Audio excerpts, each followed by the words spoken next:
Earth's magnetic north pole is shifting, prompting fears of a coming global chaos. More Earth changes and geopolitical upheaval, and another update to the New World Order. From the NoLink News Desk. Move over haarptards.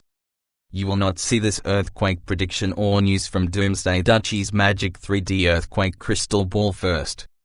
In case you missed it or want to wait and see sloppy seconds from Doomsday Dutchie. Doomsday Dutchie fails at predicting major earthquakes the last forecast.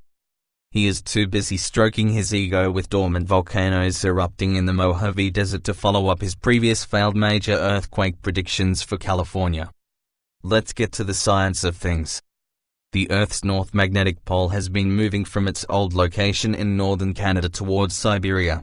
And there is a growing concern among scientists that the weakening of the Earth's magnetic field could someday cause its north and south poles to flip.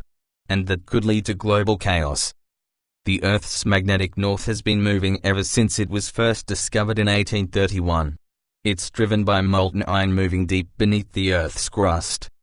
But now magnetic north is moving so quickly that it forced the world's geomagnetism experts to update the world magnetic model a year early. That model is the basis for modern navigation, for ships and planes, satellites and smartphones, and it helps birds and other animals to navigate as well. If Earth's magnetic field were to decay significantly, scientists say it could collapse altogether and flip polarity, changing magnetic north to south and south to north. The planet's magnetic poles are believed to have flipped before in Earth history, but never in a time with such a dependence on technology. And many scientists now say a flip of north and south is looking more and more certain. Dr. Hugh Ross said, "These reversals we've been hearing about, they have happened several hundred times in the past 500 million years of Earth's history. And we already have a pretty good idea of what's going to happen during a reversal.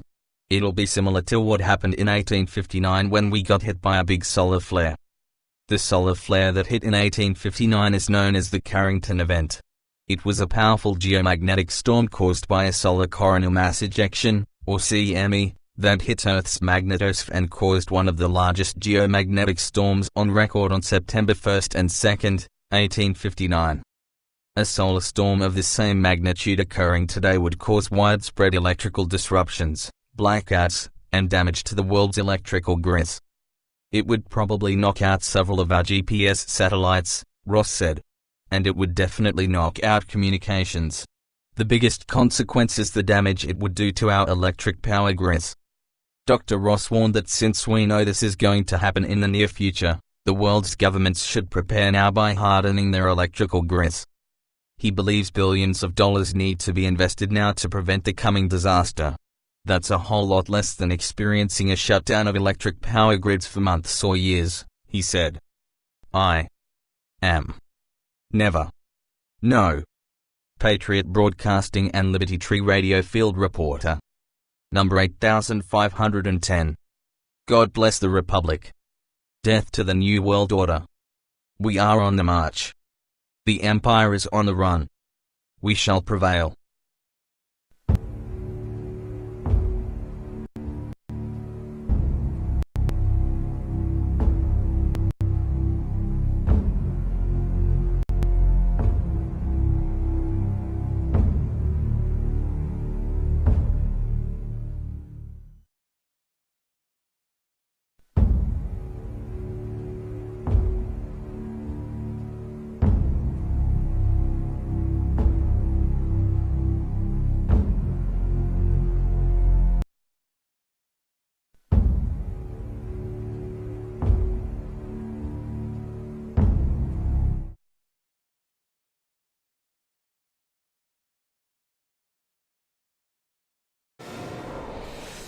Earth's magnetic field is the basis for all modern navigation, from airplanes to satellites in space and ships at sea, even Google Maps and smartphones. If it continues to deteriorate, those systems and more are at risk. The Earth's magnetic north was moving even before it was discovered in 1831. It's a natural process driven by molten iron moving deep beneath the Earth's crust. But magnetic north is now moving so quickly that it forced the world's geomagnetism experts to update the world magnetic model a year early. If the Earth's magnetic field decays significantly, scientists say it could collapse altogether and flip polarity, changing magnetic north to south and south to north. The planet's magnetic poles are believed to have flipped before in Earth history, but never in a time with such a dependence on technology. And many scientists now say a flip of north and south is looking more and more certain. Dale Hurd, CBN News. Well, Dr. Hugh Ross is an astronomer and founder of Reason to Believe, and he joins us now. And Dr. Ross, I'm just delighted to have you with us. Tell us what this whole magnetic field is. And you said this is one of the unique characteristics of why the Earth is so important. Tell us about it. Well, Earth has a strong dipole magnetic field, and that prevents water from being lost from the Earth, also protects us from the deadly radiation from both the sun and cosmic rays.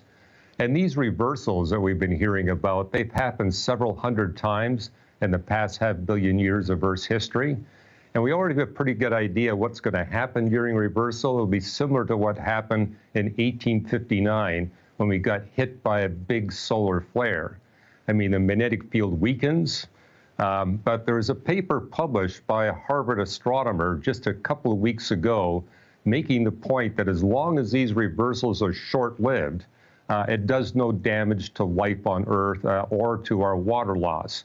And we've survived several hundred in the past, but it will have significant consequences for our high-technology civilization. I mean, for example, something similar to what happened in 1859 were to happen today, it would probably knock out several GPS satellites, and it would definitely disrupt communications. The biggest consequence is the damage it could do to our electric power grids.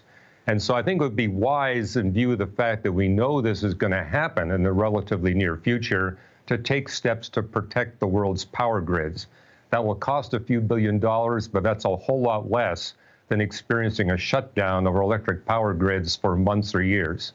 Well, you mentioned about the desiccation thing. If it's really severe, if we lose the magnetic field, that we would be subject to solar flares that could dry up our oceans. Could you talk about that? Well, again, as long as if we lose our magnetic field for a significant period of time, yeah, it would have catastrophic consequences for animal life on planet Earth. And it's one thing we notice is we got our strong dipole magnetic field just before God created the first animals. I mean, the timing was remarkable. But what this paper from a Harvard astronomer indicates is that as long as the reversal is relatively short-lived, decades or hundreds of years, it's okay for life on planet Earth. However, it's not okay for a high-technology civilization, and it'd definitely be worth our while to spend some money to protect the power grids. I mean, for example, in 1989, there was a solar flare that knocked out the Quebec power grid, and it cost many billions of dollars. And what's happened is the Quebec government has now put in the protective measures. So if that happens again, the power grid stays up. The rest of the world's power grid is not protected. So given that these kinds of events, I mean, we had a solar flare like we did in 1859. Regardless of whether we get a magnetic reversal, we get the same consequence. We now have the research to know what we're going to face when this happens, and we can take appropriate preventive measures to ensure that our high technology civilization remains intact.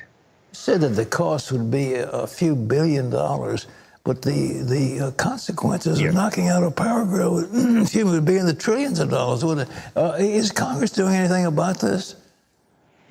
Well, I think this news of the fact that we may be coming into a magnetic reversal may get attention from the world's governments and say maybe we need to take some steps to prepare. Just like we prepare for fire disasters or flood disasters, this is something that we know is inevitable. I mean, for example, we get solar flares like we got in 1859 every few hundred years, maybe less. So it'd be wise for us to take steps to protect. And the remarkable thing is we're living at the optimal moment in the history of the sun where we get the fewest number of such flares that happened in 1859. So that's a blessing that we're living at the optimal time in the sun's history. Nevertheless, we should build our house on the rock and not on the sand and take steps to prepare. What about the incidence of cancer? If this magnetic field is weakened, is the incidence of cancer more prevalent among human beings?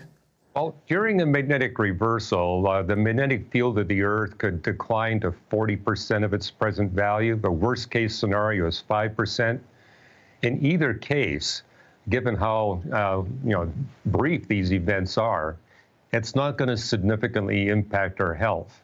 I mean, if it were to last for centuries on end, probably the thing you would notice is your crop productivity would drop a little bit, maybe 10, 20, even 50%. But in terms of human health, it would have to be down at the 5% level literally for centuries before we would notice a significant uptake in cancer. The real danger is what's going to happen to our high technology civilization. Is there anything that humans can do to prevent this? I mean, this magnetic field is in our core. There's nothing we can do to change this polarity, can we? The only thing we could do is go into the interior of the Earth and change what's going on there. That's not feasible. And again, this has happened hundreds of times in the past 500 million years. Life has survived just fine. So this is not catastrophic to life. We can't see a single extinction event that's tied to any of these magnetic reversals. So again, I think the best thing we can do is take measures to protect our power grids. One last question. What about this business about the North Pole shifting? And it goes, as I understand, as much as about 40 miles toward Russia. Am I correct in that? Yes. I mean, the North Magnetic Pole is heading towards the North Pole. Actually, it means that your compasses are more accurate than they were 30, 40 years ago. So in one sense, that's a good thing. But yeah, it's continuing to move. And that's always a sign that you might be heading towards a reversal.